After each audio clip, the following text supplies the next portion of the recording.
So yeah, I just would like to speak on a few things. One is what I generally call getting hooked into difficult environments and possibly fear and worries, and also health issues such as hernias. And actually, for me, the two of them have certain parallels with working through both of them.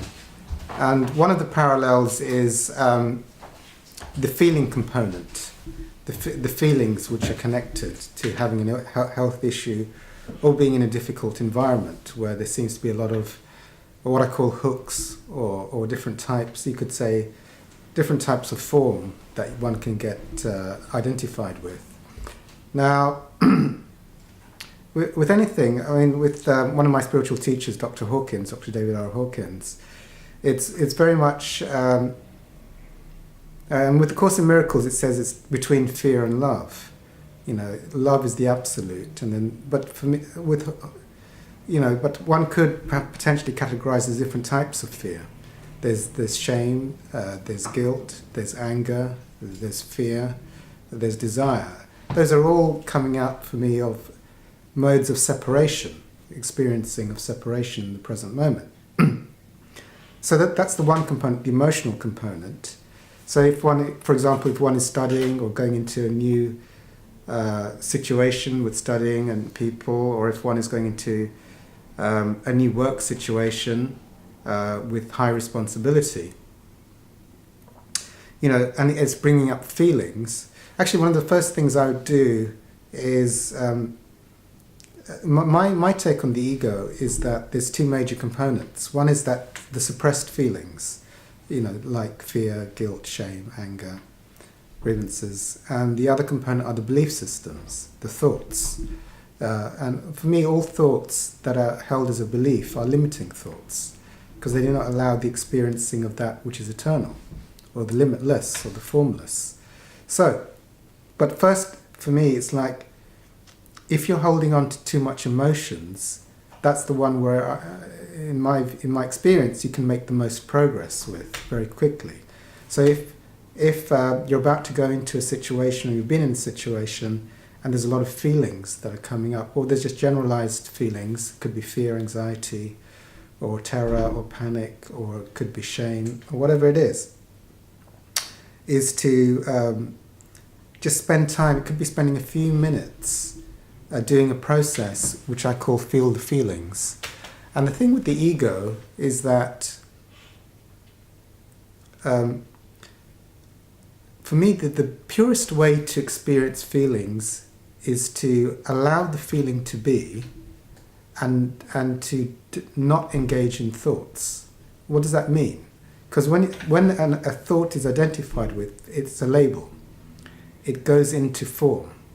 So let's say the word fear is actually a label. As the thought tries to emerge in consciousness, it's like starts. This very, very split second it emerges. Actually, if you learn to catch it quicker and quicker and let it go, not get hooked into it, and then it'll go off into a thought and a label and then a story, then you're learning in the feeling process to just allow the feeling to be experienced without going off into stories and labels.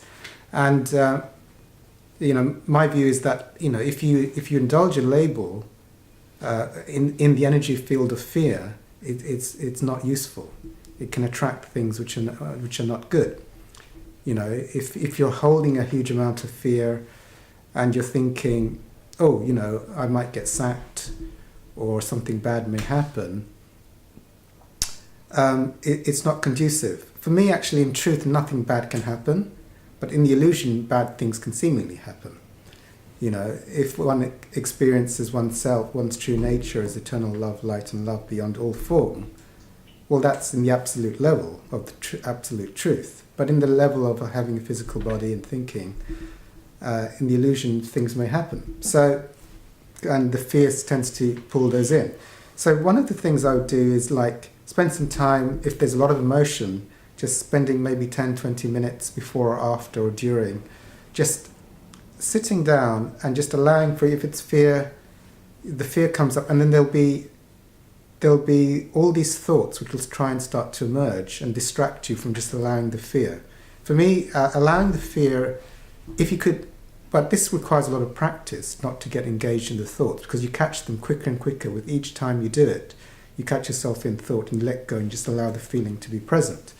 But eventually, if you were able to do it, and you'd be spiritually advanced when you're able to do it, but it's only a matter of practice, you're just allowing the feeling to occur, and you're not entering into thought dialogue. So it's pure experiencing of the feeling. That's what I would call pure experiencing with no resistance. The more you think when the feeling is arising, the more the resistance is to actually experiencing the feeling. It's like you're blocking the feeling from being experienced. So if you're thinking too much, you could be blocking or even perpetuating the feeling. Also, obviously, things like projections and going into those projections that the worst is going to happen is perpetuating that energy field of fear. But doing the opposite, not labeling, because labels have great power. Labels and beliefs have great power to materialize things in the dualistic and the illusory world. So if you think like, I'm clumsy, if you believe I'm clumsy, if you hold that as a very strong belief, it's possible that you start to have experiences of clumsiness or metaphysical things, and we'll go into that with the illnesses and how they occur. So the thing is, as you start to process these feelings, they may go from very dark feelings of terror or fear up to more milder feelings, maybe like mild anxiety, and then getting to more positive feelings. So that's as you start to feel those feelings, they start to go. If you keep feeling feelings, as long as you don't engage in thoughts, but we'll come to that, you'll find that your response, once you've taken out a lot of the charge of the emotion, the fear charge or the shame charge or the guilt charge, once you've experienced a lot of that, if you go into the same situation, you find that your reactions will be much less. There won't be that emotional thing. And actually the thoughts will start to be of themselves more benign. You start to have this sense of security, all will be well, and it will be more of an experiential state. And the thoughts that will be attracted in will be more benign. No, these are lovely, lovely people I'm working with, or these lovely students I'm working with, or whatever. So they automatically change because you're adjusting to a different spiritual vibration. And the thoughts that are aligned with that are of a new vibration. You know, when one is experiencing the energy of love, you're not going to have like a very, very dark thought. They don't marry. When you're in deep fear, you pull in the fears which are related to that vibration. So you're going up. So one way is to let the feelings go, spend time allowing the feelings and practicing catching yourself as quickly as possible if you're going off into a thought, and just allow the experiencing of feelings. That's one thing. And that also would go with health issues or operations or whatever if they're coming in, to spend some time experiencing those feelings out. The other thing is beliefs. Now, I'll quickly go, but for me this is also in the workplace, in the study place, and also with physical health. The great capacity of beliefs to create in this, maybe in the Course in Miracles this is a world of illusions, but it creates in the world of illusions the things that seem to be occurring, the perceptions that seem to be occurring in this dualistic world. So, very, very quickly, most of you know my story. At the age of 30, I was in food addiction, other addictions, and suddenly got kidney failure. I was facing death in a hospital bed and had a spiritual experience and had a spiritual message to find a spiritual solution. And then I was led to a Course in Miracles teacher, a man named Dr David R Hawkins, and he was also a teacher of enlightenment. And he became one of my teachers, and he shared that he had about 20 different illnesses, and that he did a Course in Miracles, and all of his illnesses left him. And that he also started a spiritual group where people with illnesses such as cancer, AIDS, myasthenia gravis, their illnesses disappeared.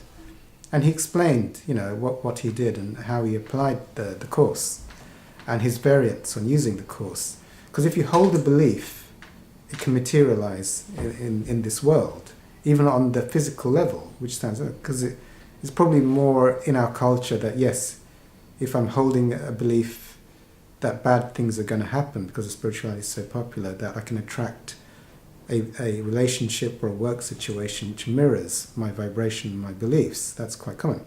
But do beliefs create illnesses? Well, my experience is they actually do.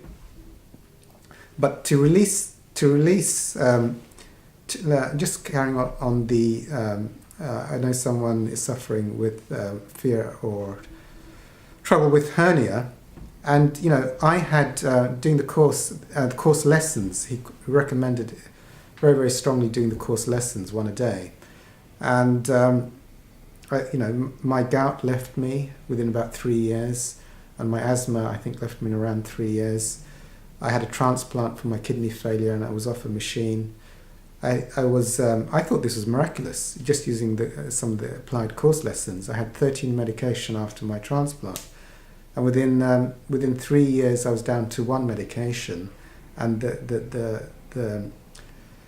my doctor sort of saying to me, he knows of no other transplant patient in the hospital who takes less medication than me with a transplant. So those kind of miracles were happening. Illnesses were leaving me. The need even for medication was leaving me as I would release these beliefs.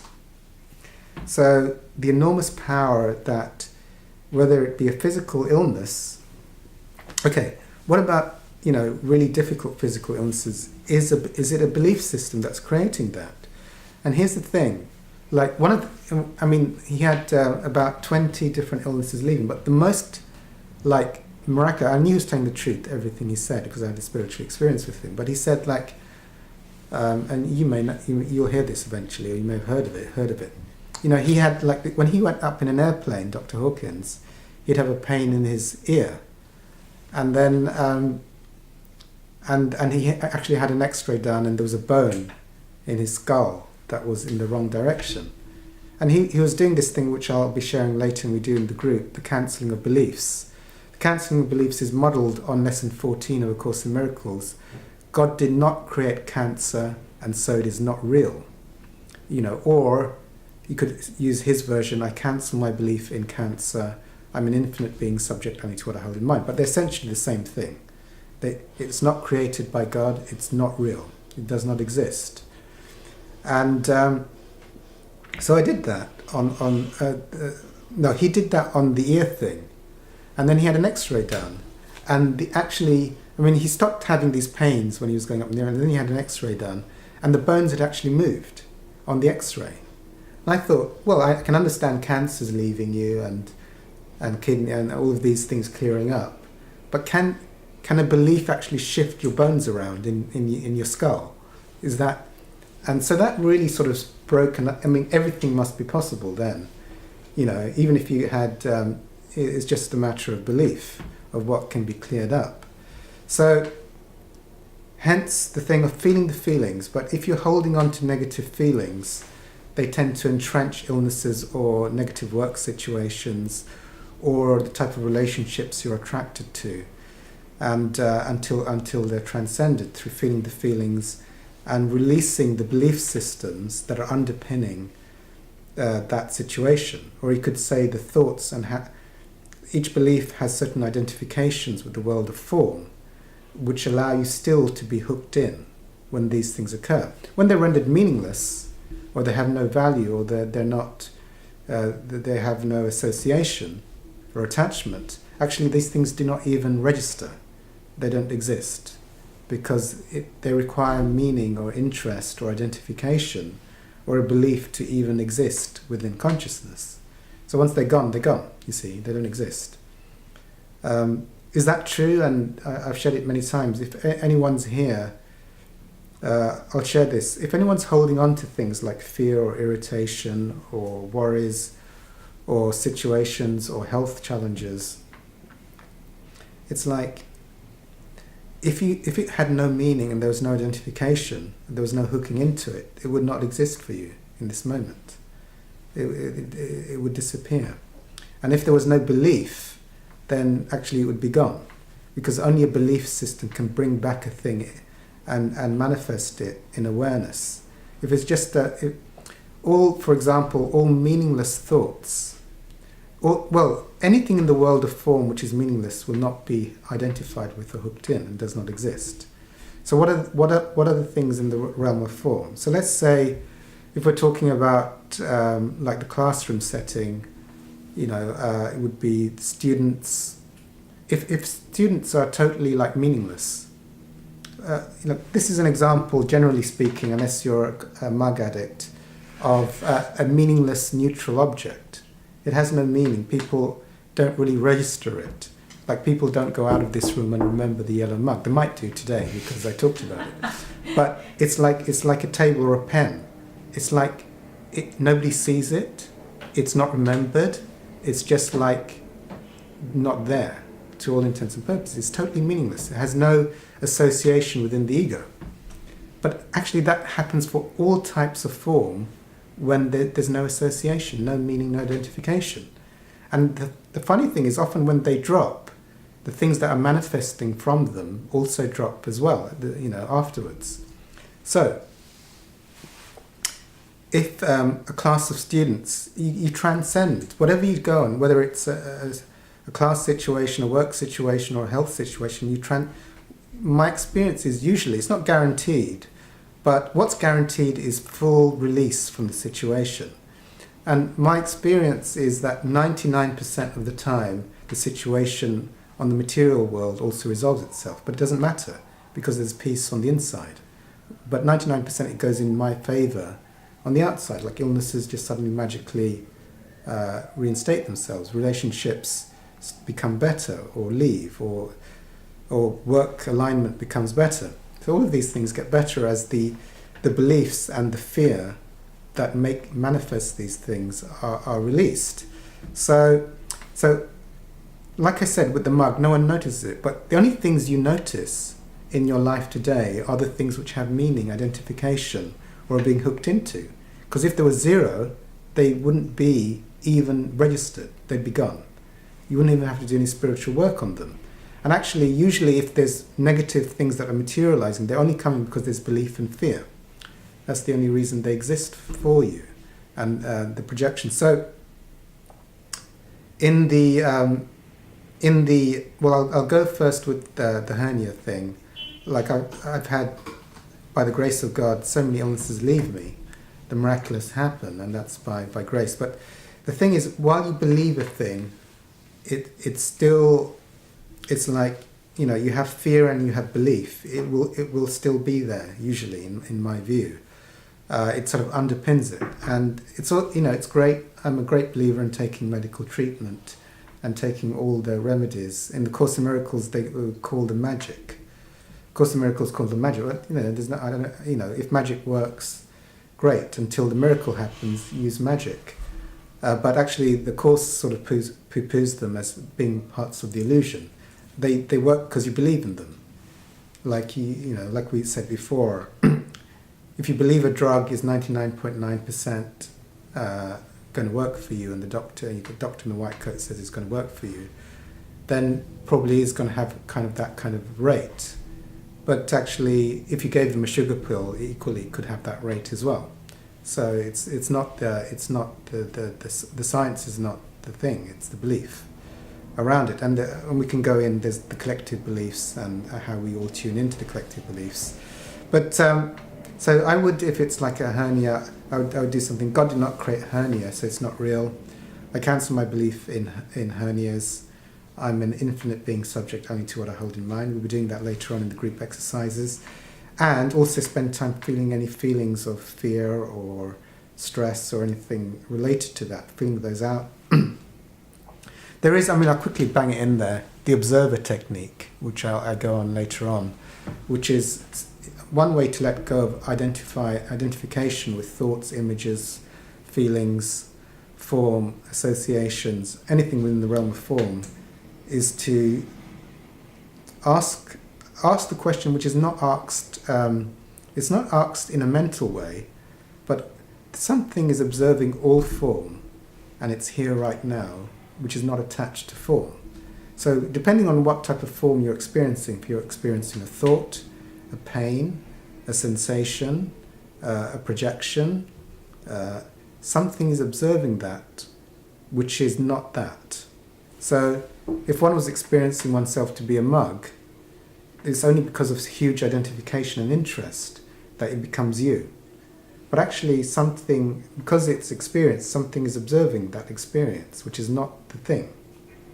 So beyond all forms, there is an observer which is beyond form, which is experiencing. And then what happens is you detach, you let go of the hook. And that's an experience, can't be done through the intellect. So if you try and think to do it, it won't work, because something observes thinking which is not thinking.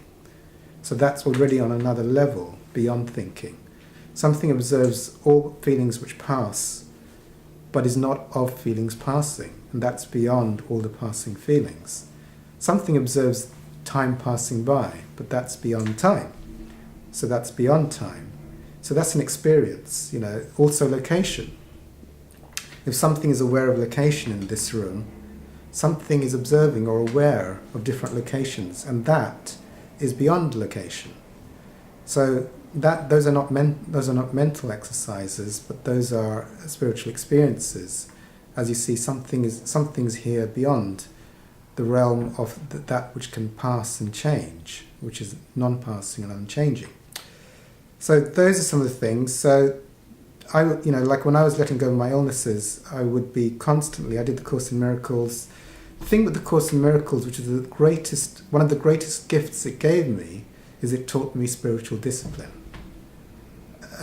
Because Hawkins said he'd let go of 20 illnesses, and I had major illnesses going on, I was like absolutely like, I'm going to do the Course in Miracles, like my life depends on it. I don't want to be like a walking corpse for the rest of my life. So whatever it said, every day I did my absolute best to follow these. And they're pretty high, and the expectations ramp up very, very quickly in the Course in Miracles. Like in the beginning it will say just do it twice a day for a minute or so. But, very, very soon it's like every half an hour, every 10 minutes. And, but the intention was there, and, it's like the Holy Spirit comes when your willingness is there. And I got this watch, which can beep at me, adjustable BP watch, was presented to me by the kind people at Casio. And so that the capacity to do it, there's the willingness, and the universe just provided that. And so that's systematic, taking time regularly throughout the day on a systematic level to let go of your thoughts and just be still, right through the day, and just say whatever lesson it was from the Course, like God did not create hernias, so it's not real, every 10 minutes or whatever. So these really or God did not create fearful work situations, or God did not create awkward student situations, whatever it was through the day. And it's really like, these really delete. If you just say that whatever Course in Miracle lesson, and you just try and still your mind and connect to something beyond the realm of form, then they really quickly, because one of the key things, as I've seen it through my years of spiritual practice, is that in the beginning it's like one is hardwired, one is a hard addict to thoughts and form. Everyone is like addicted to their own thinking, their own bodies, and sensory perception within the world. It's like most people, unless they've been doing a lot of spiritual work, don't come in. They have just they're wired to TV, mobile phones, in my case I was wired to addictions, wired to thinking non-stop, wired to projections, wired to their desires and fears. So that's like such a huge field of attraction to all of this phenomena, all these forms to get stuck and caught in and messed up with from the world. And actually, the course for me is like spiritual genius. The lessons of spiritual genius, because it's like you need to have at least that capacity to let it go as there currently is to hold on to it. Or otherwise it's going to be very, very slow.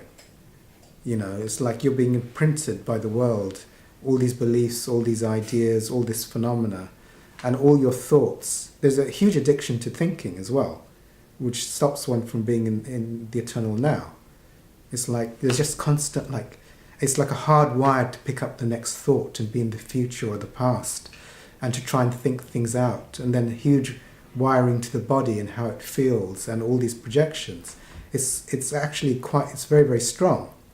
So if it's like, if you're just going to like do one prayer once a week to try and get rid of that, it's going to be either very slow or impossible progress, because you're just taking on too much too quickly. So the course was really instrumental in being systematic, you know, in a gentle way. Start off twice a day and then be more rigid. So and then the miracles started to happen. Basically the feelings, if you're feeling feelings and cancelling beliefs, the feelings start to subside, you start to feel better, you start to have this feeling of trust and faith, and you start not to, also through the course and through self-inquiry, you tend not to track information, track thoughts, images, the body, other people so strongly. So more of a presence starts to be experienced, which is not from the ego trying to hook into the body, hook into the next thought, hook into that facial expression, or hook into that noise, or whatever it is. So this essence, this eternal essence, starts to become more and more what you are. And the world, I think there's a saying, isn't it? What is it? It's like, yes, wear the world like a loose garment. It's like the world becomes more like something that's loose and not of that importance. And there's more of an eternal peace, which is one's true nature. And the world, when you're addicted to your ego, like everything's very concrete in the world, and it's like tracked, and then you think about it and it creates feelings. And as you start to make everything within the world like not important, it's like then the essence starts to become stronger, and the world you don't tend to latch into, like you know the old metaphor is like the clouds and the sky. Once you experience yourself as the sky or the space or the eternal silence, then it's like that addiction to being in the clouds non-stop and never being able to experience the space starts to drift away. And now one realizes one is the space, and actually the clouds are not that important. Okay, a black cloud just passed by, big deal. You know, whereas when you're addicted to the clouds, it's like black cloud, I'm in the black cloud, I'm traumatized. It's like it takes your whole day and you think about the black cloud for several days on afterwards. So it's like releasing that, and the miracles happen, because as you're releasing this contraction, it's like if you believe you're a black cloud and you're in the black cloud, then more black clouds come along, and you're attracted to other black clouds and black cloud environments and black cloud relationships, and black cloud illnesses happen in the body, because you're starved of that light and that stillness that is the source. So was that? I hope that was explanatory. Yeah, doing the Course in Miracles, feeling the feelings, and as you're just letting the hooks. Whenever you're, last thing I think, whatever the environment you're in, whether it's a work situation or a health situation, it's to analyze what's being hooked into, what's being identified with. Also the feelings as well, but that's feeling the feelings out. But if it's a work situation, is it like when I did work on I live with my mother, and when I did work on like transcending my mother, so there was nothing she could do to press my buttons. You know, I found there was things like, you know, facial expression, vocal tone, phrases used, you know, also symbolically what I thought a perfect mother should behave like. So there was all of these things which were like my different hooks into being triggered in a situation. And I go, once I have to like identify what is it, what are the hooks, and then do the exercises to have full so it's meaningless. I can never be affected by that any longer. I don't even notice it. And as I did that, the relationship transformed into a loving relationship. And also, so that would be like with people. It could be a classroom or a work situation, or it could be students, or it could be even academic subjects. You know, there is like a lot of meaning and attachment. It's not loose, or there can be a lot of fear or projections, or with health as well. Apart from, you feel out the feelings, even if you're having pain. I used to have gout pain. I'd feel out the pain in my foot. I'd feel out the exhaustion in my body. You see, you can feel them out, or stress, or fear, whatever it is. And then there's beliefs. I mean, if you had something like, whatever belief, if you've got a belief around illness, they're collective beliefs, like headaches should last so long. You know, I cancel my belief my headache should last, I don't know, half an hour. I cancel my belief that the statistics for getting rid of this are low. I cancel my belief it's not possible for my body to heal. So you just cancel them, and my experience is they release that. But they will release, at least on the internal level, it's guaranteed, and in my experience, usually on the external level as well. Okay? So